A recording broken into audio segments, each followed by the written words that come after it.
Welcome to the Jack and Joe Show. We talk about property, business, and everything in between. Hosted by Jack Heskin-Taylor and Joe McCarthy. Sharing the stories of entrepreneurs, property investors, and our journey to health, wealth, and happiness. Hi, welcome to another episode of the Jack and Joe Show. We're down in Leeds today with the fabulous Andrew Thomas. Hi Andrew. Hey guys, how's it doing? How are you doing? How are you? Yeah, I'm good. Today we're just going to be asking Andrew just about a bit about his background, how he got into property and what he's doing at the moment. So where did it all start? It all started about 3 years ago.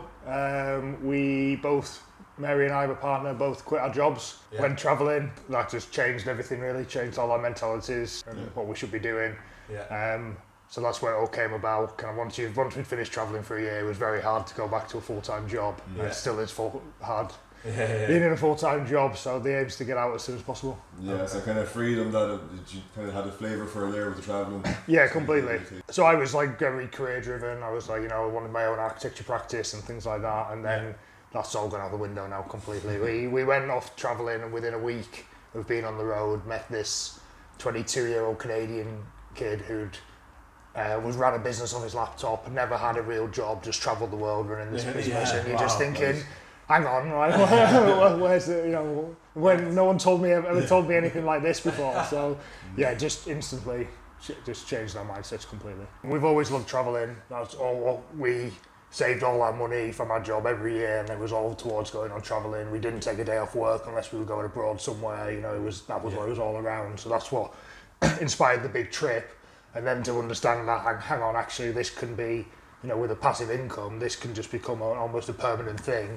That was what the big driver was. Yeah, definitely cool. And so, what was it about property then? I suppose it's the property itself that kind of led you to kind of maybe thoughts maybe about passive cash flow. So when we finished travelling, we moved straight to Australia.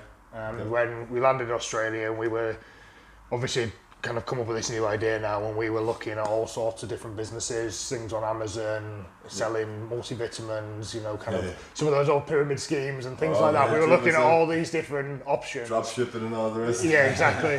And read the 4-hour work week, so it was like, look, kind of all inspired by all of that. And then I'd read Rich Dad Poor Dad as well as part of while we were travelling.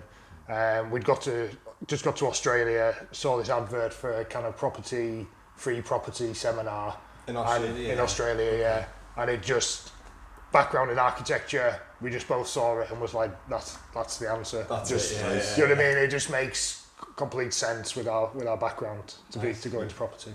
Brilliant. So after the year in Australia, you came back to the UK. What happened then? So we did some education in Oz, so we did get started in Australia, getting our training, getting ourselves trained up. And then, we absolutely love living in Australia, amazing lifestyle if you want to live the 9 to 5 working life. But we knew we didn't, so the whole thing was get ourselves trained, get some cash saved up whilst we were over in Australia.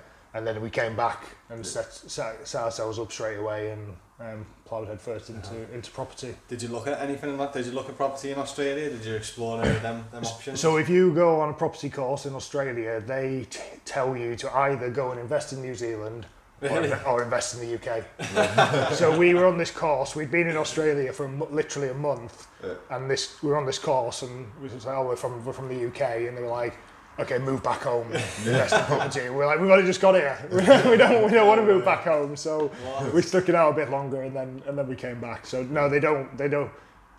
Australia, they hammer what's called negative gearing, and it is effectively taking negative equity on properties, and they give you a tax saving on it. But it's like you lose £1 and save 50p on your tax, so it doesn't add up, and you're just praying for capital growth. It's not a good model at all. I didn't know that. I went travelling to Australia, did like a year and a half, but I wasn't even interested in property at the time, but I never even found out what it was like there. But it's interesting to see that you actually explored that avenue when you were there. So when you came back to the UK, what sort of strategy did you decide on, and why, and all them reasons? So we've always wanted to just buy and hold our own portfolio, and that's centred around HMOs. Okay. When we first got back, we hadn't been in the UK for 3 years, so we had no tax history or anything like that. we didn't own our own home, we had no rental properties to our name, so we really struggled at the beginning with getting mortgages, which is something people should consider. Like, it says the market's narrow to you to start with and it opens up further, but if you come back with literally nothing, it's a very narrow market. So, I mean, we were straight away off the bat, it was like kind of come back in at least 3 months once you've got some salary history behind you.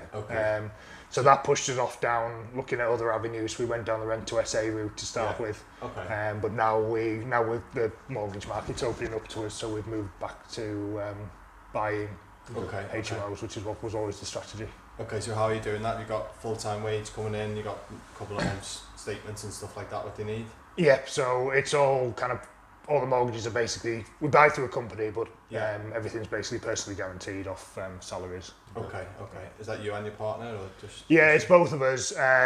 Again, they usually just look at mine, because I'm technically full-time, whereas Mary's technically part-time with her job, even though it's a bit complicated, but anyway, so it's basically my salary. Yeah, that's usually the personal guarantee. Brilliant. Okay. Could you run us through a bit about your first SA deal?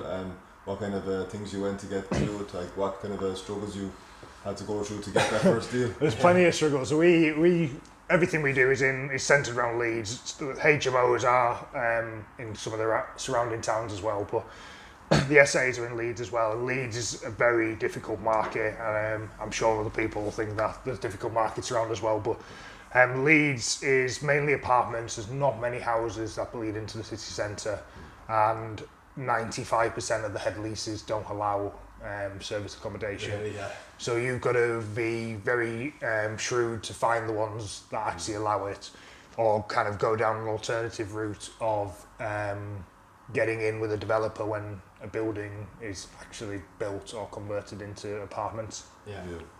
So Mary led the majority of it, and she had a very long 3 months. We viewed maybe, I think we're getting close to 100 properties to get our first SA. So it was a real struggle. Just to show your determination to get it, pushing through, like, so there's no after no to actually eventually get that yes. Yeah, definitely. So you have a couple of service accommodation units right now, and you saved up a bit with your full-time job, and now you're looking to, and you have purchased HMO. Yep, so we've got 2 HMOs purchased now. One is undergoing its refurb, so that's probably been a month, 5 weeks maybe that we've been going there. So it's all the strip out's done, it's starting to come back together, so it's starting to look like a HMO now, which is good. Brilliant. The other one's going through conveyancing. We're probably going to complete on that either just before Christmas or just after Christmas, hopefully. Excellent, yeah. I can delay it long enough. Yeah. Brilliant. So I suppose there must be a big demand for HMOs in Leeds, is there? Yeah, Leeds is massive. It's got a huge Article 4 area, which we are actually avoiding. We've bought outside the Article 4 area, which is our strategy. Competition for HMOs in the Article 4 area is just crazy. Is it? It's an avenue that we're not averse to exploring, but at the minute we struggle a bit for time. You've got to be very fast. You've got to see the property, and you've got to have all your ducks lined up within a week, really. Because you're also competing with the landlords who are buying properties for their son or daughter who's at university, and they're just seeing somewhere to park money effectively for 5 years, and they're not interested in cash flow. Cash flow or bagging a deal or whatnot. So it's a very competitive market. And with regards to managing the HMOs, do you plan on self-managing or giving it to an agent? We will probably self-manage the first couple. There's some cash saving there. I know there's the alternative of you're losing time, but I'd like to. It's not something we know much about, so we'd like to do it ourselves, just like we did with the SA to start with. We managed that by ourselves, so we understood the processes and the problems.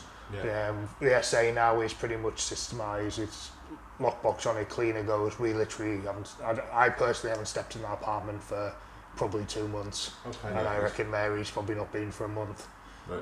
So that's starting to get systemised. So it's something we'll definitely look at long term, especially.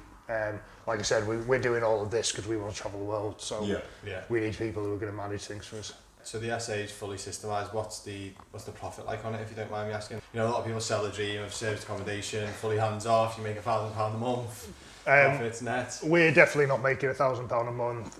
We're probably more like 700 on average. Yeah. Which isn't to be smirked at. I'm not saying that it's not good money. The game was always to buy HMOs, and once that market opened up to us, we've moved away from it. Say, because criteria for HMO is that it's got to make a minimum of £1,000 a month. Okay. So we know we're going to make more than we do on the SA, less hands-on. Okay, yeah. So that's net £1,000 a month that you want off them HMOs. What's the minimum bedrooms that the amount of bedrooms you're going for then? The one that's on side the minute is going to be a 5-bed. Yeah. The other one is a 4 or a 5. We're debating at the minute what we're going to do. We have to put a dormer extension in to get the 5th bedroom on the other one. Yeah. And we're just trying to decide whether or not it stacks up. Yeah. It'll give us more cash flow in terms of actual cash per month, but it's not, strangely, doesn't really give a better ROI on the money, which is interesting. Yeah. So it's whether or not we go with do we go with the extra hassle, the extra work to put in a 5th bedroom, which gets us the extra cash flow but doesn't necessarily bump the ROI up, which is an interesting one. So we've got not really got a minimum. 4 bedrooms, I suppose, would be the minimum. Yeah. But it's all off minimum 25% ROI, £1,000 a month. And we have an ideal of leaving no more than 40k in a property. Sometimes you just got to get yourself on the ladder. So we're leaving more than 40 in. It's kind of high 40s, getting towards 50k that we're leaving in the first one. Yeah.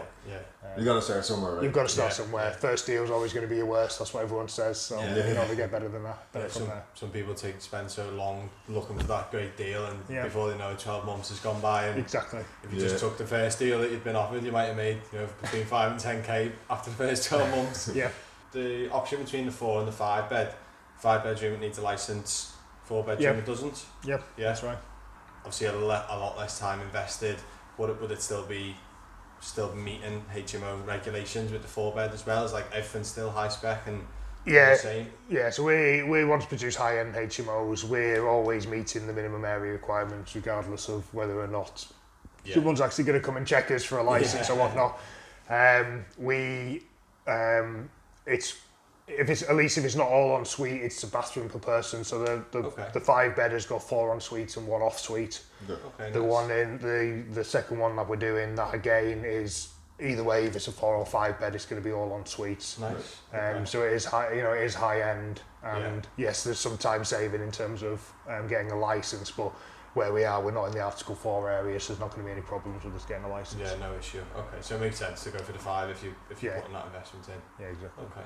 For the HMO as well, for the rooms, like, do you have a kind of a target person who you want to stay in there, like working professionals, students? Who'll be your kind of target market? I definitely don't want students. Working professionals, and I imagine it'll be kind of young professionals. It's probably going to be in the low 20s age bracket, just after uni, looking for their first property. I suppose having that touch of having the en-suites or a bathroom per person, it's definitely a kind of a demand. Really, we were talking with Sue yesterday regarding that as well, where each room, because they're coming out of uni, they're kind of used to having that kind of en-suite with the room. So when they transition from that into a HMO, it's kind of expected to have that kind of that facility of having a bathroom or a shower unit as well. So definitely it seems to be getting a kind of more high end, like the standard of HMOs has definitely seemed to be rising. Have you found that, I suppose, in definitely. I think there's a danger that some people are coming into property thinking that this is a great game and I can make all these beautiful houses, and are going too far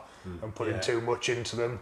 I think there is a limit. You've still got to think about it being an investment property and looking at the returns you're getting. At the end of the day, you can still do that good design on a budget, and that's what we try to do. Just with reference to your background and what you're doing in the HMOs, is there you a very specific amount that you're investing in the per property? Do you sort of roughly know, per bathroom, per bedroom, what you're sort of spending, and have you got a breakdown of what you plan to spend? We are definitely getting there, very quickly, starting to pull things together, just even taking the quotes we get from each property and comparing them to each other and seeing where the builders differ, etc. And it's interesting how much some of them differ, but we're definitely starting to really nail that down. Yeah. Our architects by background, both myself and Mary, so we're used to being on construction sites as well, so we do know what we're looking at when a builder's doing something, and do have some idea when they're cutting a corner or whatnot. And again, we do have an idea of what they should be charging us. So we're slowly putting that together. The one on site at the minute, we didn't take it back to brick or anything. We took down one wall between two of the bedrooms and evened them out to get the areas up, and then we have just made some new openings, etc., to form your own suites. And then we've knocked through into the garage converting the garage to make new living space, like new communal space. So your actual stud works, it's peanuts really. That's not the cost. Your cost is in all the en suites and all the stuff you don't see in terms of waste and plumbing, and all the we've had a rewire, so the amount of money that's going into the walls that we're not even gonna see. That is definitely where all your cost is. So one of those things like having that kind of contingency just in case, a little bit of a fund for the unknown things that are going to crop up. For the listeners listening in, like, it is one of these things that's important. We found that out the hard way setting up like SA units, like for the extra costs that pop up out of nowhere. Oh, we forgot about this, and oh wait, this has to be done. It just happens, but it's part of it, right? Yeah, it does definitely need a contingency, that is for sure. We knew that we weren't 100% sure on how the wastes were going to work in this one. We didn't know how big the void was underneath the floorboards. Obviously, there's only so much you can do in someo's house. You can't start lifting their floorboards, asking them to see under the floor. So, builder kind of half an hour day one on site. There's not enough room for the waste pipes. He wanted to put in a macerator or a saniflow, and I just said, no chance. I've heard that's not. You've got.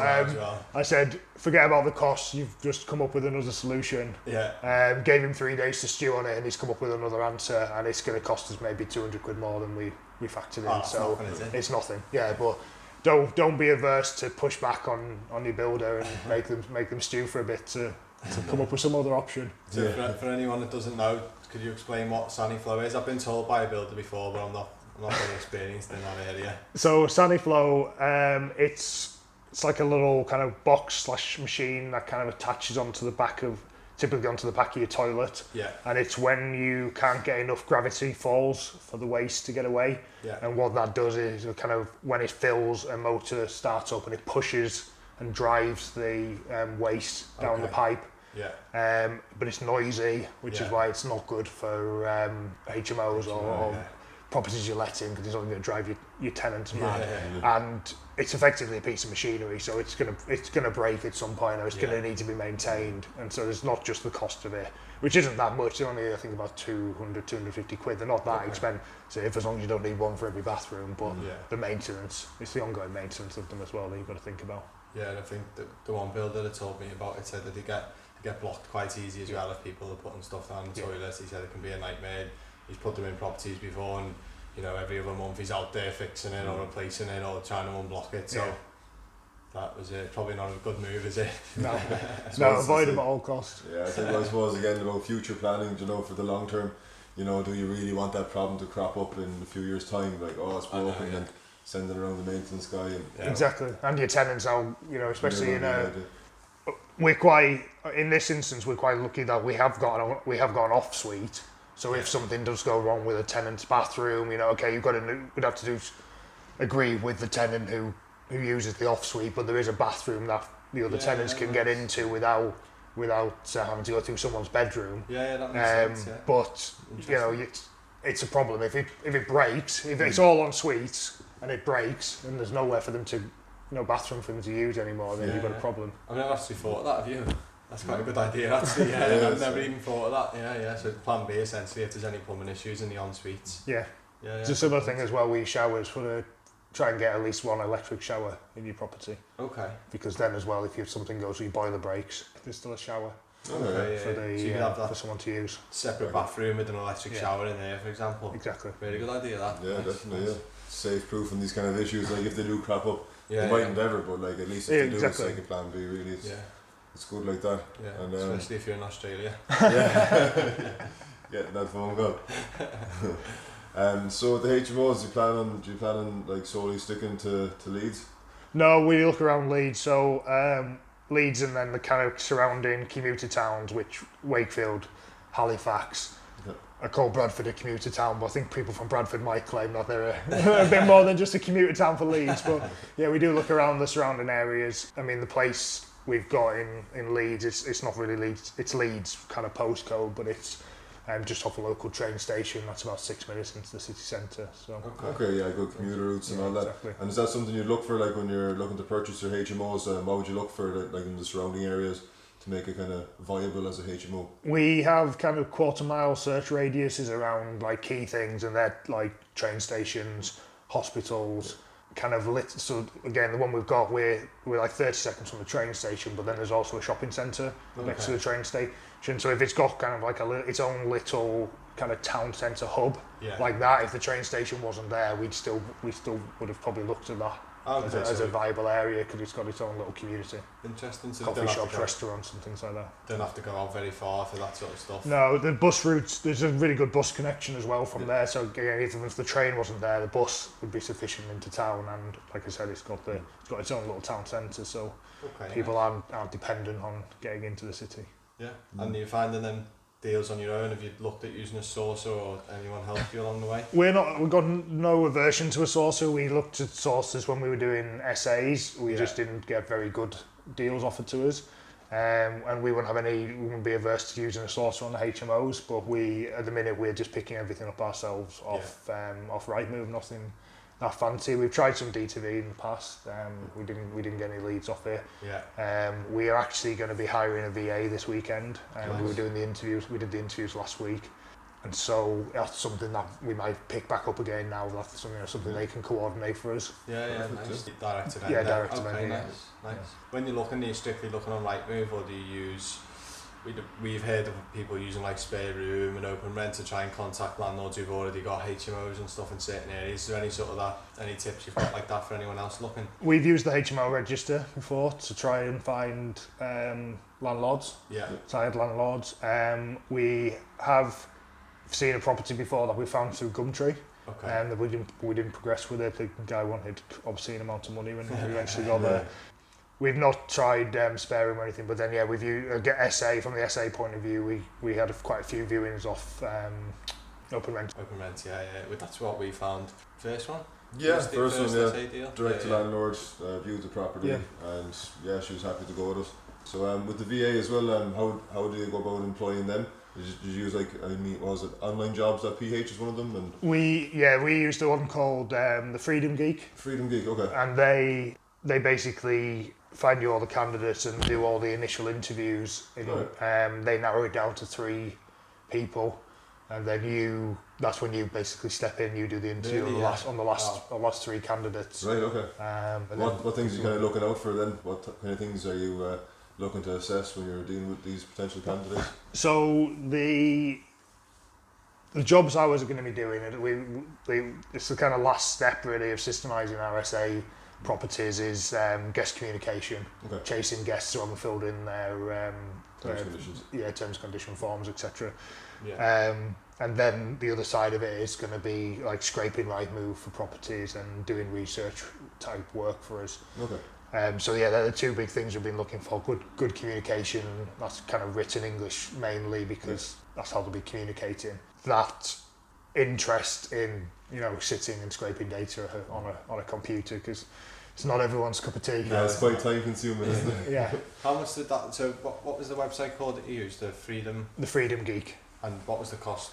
It's less than £500. I can't remember exactly what it was. Mary dealt with all that side of things. I just ducked in when we were doing the interviews. But it's definitely less than £500. And we've been really impressed with the service they've given us so far. So it's worth it, and you'd recommend it if anyone else is? Yeah, definitely recommend them.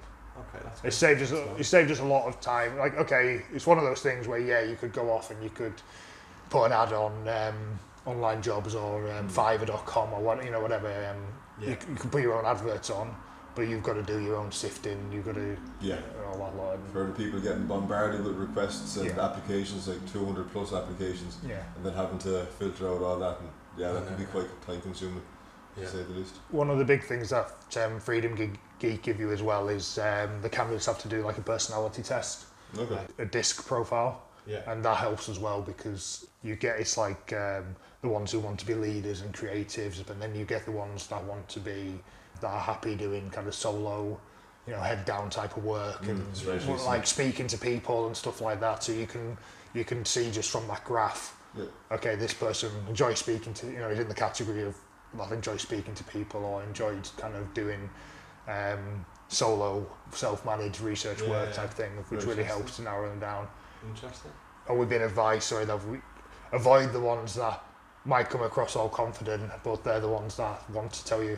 They're like, oh well, I know you asked me to do this, but I thought it'd be good for your business if we did it like this instead. It's like that's not what I needed. So sent an email yesterday. We picking our ideal candidates. So we're actually going to take 2 of them on.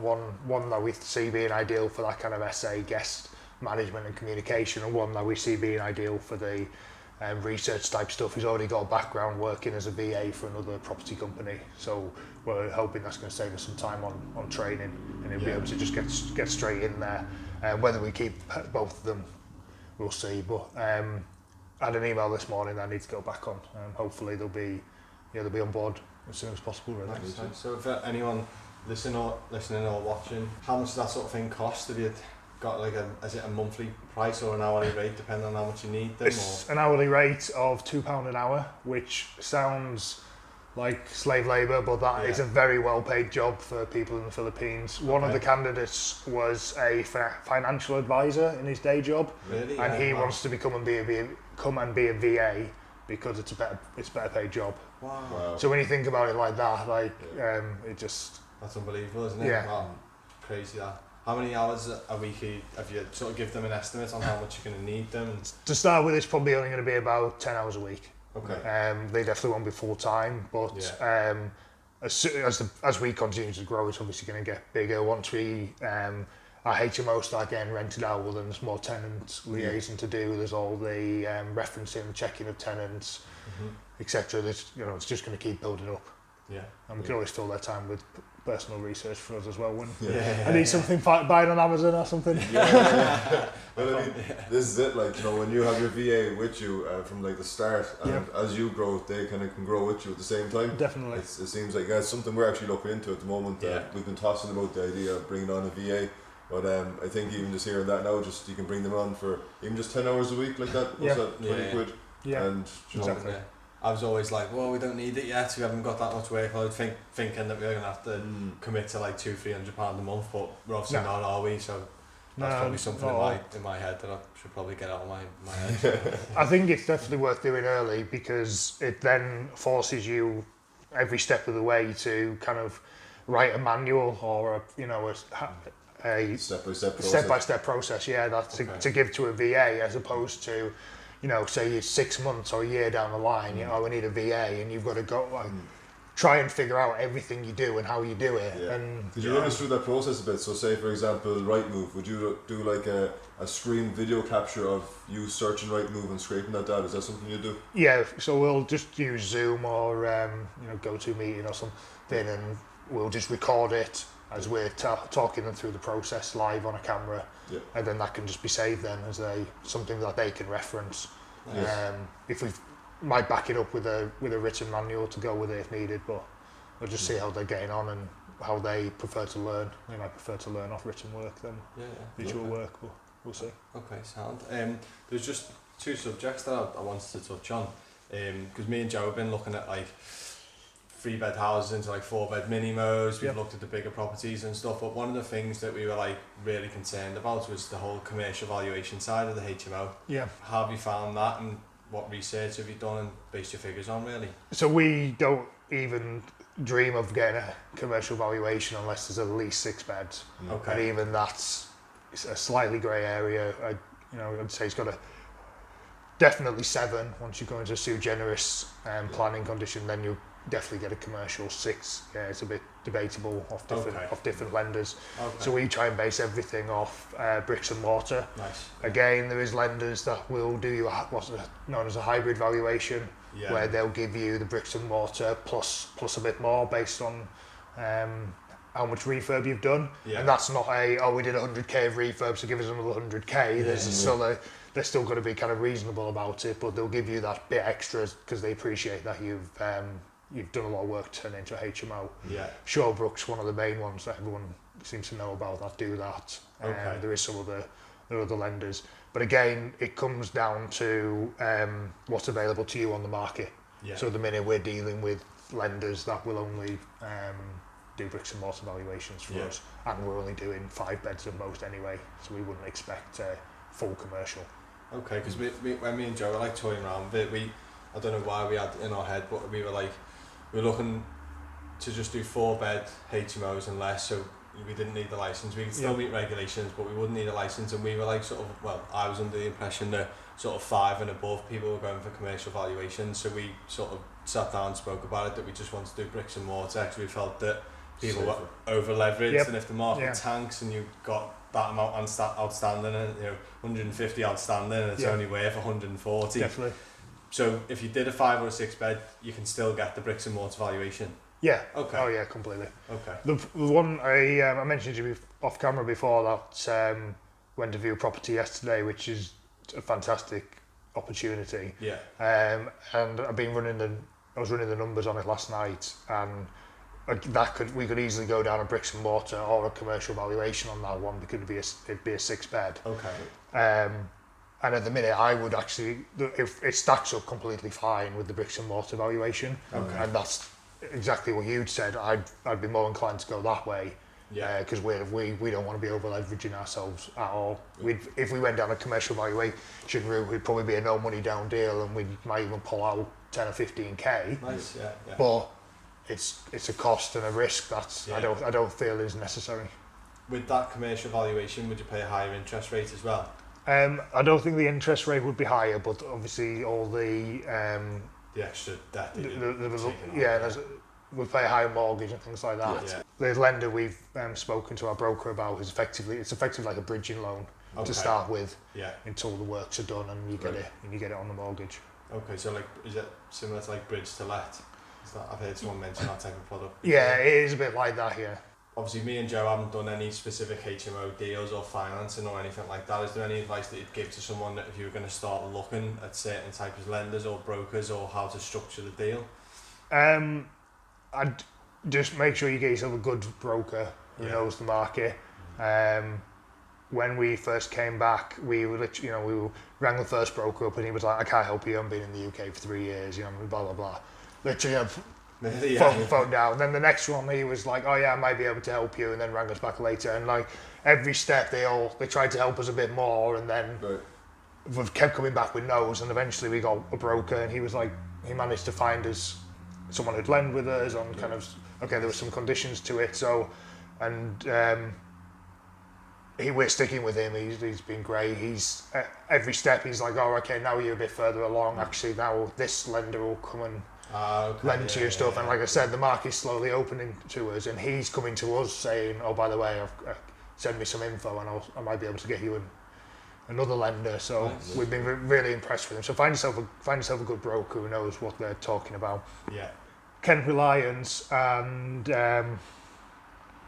that's who we've used. I can't remember who the other one is. There's 2 who are, I think it's Kent Reliance. I think it's Castleton Trust, maybe. I understand they're a bit more like a bridging type service, whereas Kent Reliance are more like your traditional mortgage. Okay.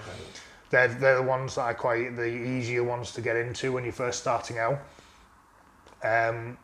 But they come with quite a lot of restrictions in their agreements. We had to do quite a bit of negotiating on the first one. Okay. But again, it's kind of got to do what you got to do to get your first one over the line and get on the market. Just getting that traction there and getting the ball rolling. It probably just takes that little bit of it takes a bit more effort at the start, and then obviously as you said yourself, kind of more doors open up to you then as you kind of go along. Yeah, exactly. Yeah. That's interesting. Do you think that's because you've got your first deal sort of in the process, and they've seen that you're already borrowing, and they've seen you doing the process? Exactly right. They second one, even though we'd completed on the first one, but it wasn't rented out anything. Refurb hadn't been done, and they were much more open to lending us for the second time. Really? Straight away. It was really interesting. Just because the transaction had gone through, and really, So the refurb wasn't like in full swing, or you? No, nothing. Yeah, it's really interesting because a lot of them want like 12 months experience of rent, especially HMO. If you want to do a HMO, they want like 12 months experience of buy-to-let rental, okay. Yeah. which we don't have, and so even then getting the first one, having it for like I don't know, a week or something, and then giving us the second one, it was okay. Well, this hasn't been 12 months of rental history, so it was all a bit strange. But That's crazy, isn't it? Yeah. So I've got a single let property myself, so I think me and Joe we'd have that. Yeah. We'd have that background, but at the moment because we're full time in business, we've got no earnings. So do you think that would be a sort of big hurdle for us to jump, not having any earnings? I don't know, to be honest, but I reckon probably not if you've got if you've already got the rental history off the other one. Spoke to a new broker this week, didn't we?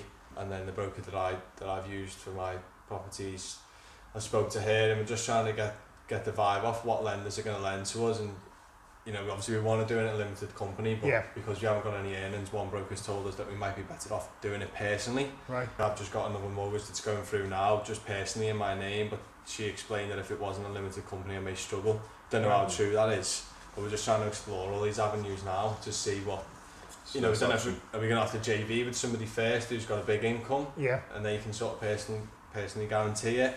Just don't know how to structure it, do we? There's a lot of different avenues, you know, there's a lot of food for thought. It's really just weighing it up, and I suppose really falls on the lenders and what the lenders' criteria are. So, definitely. We've got a it's one of Mary's family members, and she's just taken on a buy-to-let, and in her kind of relationship with her husband, she's very much a low, you know, on paper to a mortgage company, she's a very low income earner, but she's bought it under her, you know, for herself. The husband's not on it. Has previous rental history though. She's had no issues whatsoever. So I think you just need to speak to the right people and find the right lender. Yeah, that'd be interesting. Jack, and you could put us in touch with your definitely. I'll happily give you our broker's details. We rate him very highly, so that goes to anybody. We'd always recommend him. Okay, perfect. And then about with reference to like builders and getting quotes for certain types of work, how do you structure that? Like we hear a lot of people that advise us, you know, get free quotes. Did you know any sort of builders in the Leeds area? How did you go about? Yeah, so every builder that came to look at our properties, we either they were referred to us, or we'd seen them on social media, or you know there was some link there to them. Like one of them I knew his sister type thing. There was always some link there. That doesn't necessarily mean that it's a good starting point, but one of them, even though I actually had a relationship with them, they just dropped off the face of the earth and never gave us a quote back. So don't, you know, it's not all great just because you might know them. So we went down that route, and then the builder we actually ended up using was someone we'd never met before. Just found them online. So you know, again, I know what people say about people with references and things, but doesn't necessarily mean it's gonna turn out that way. And with the refurb now, I suppose, depending on the size of the refurb, would you set up like maybe for the build itself, like maybe a schedule of works or anything like that, or? Yeah. So again, I think I've scared quite a few of the builders because.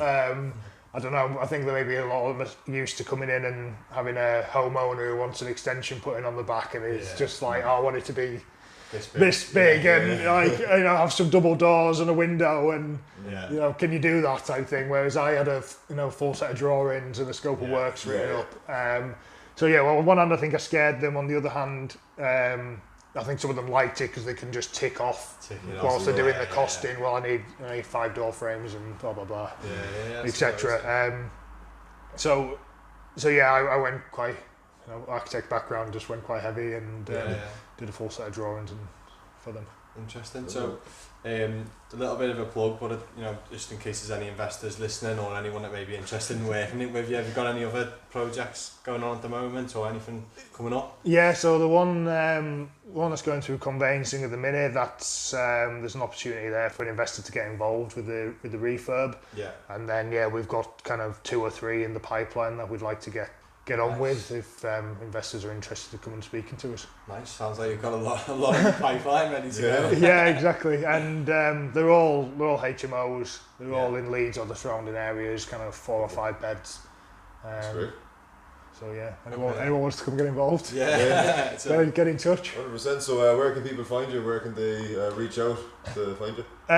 So you can drop us an email. You can drop us an email at team@eliteinvestorgroup.com. Yeah. But if you want to see what we're up to, Instagram's the place to be. That's where we post everything. Yeah. And that's where we're most active, and that's at Elite Investor Group.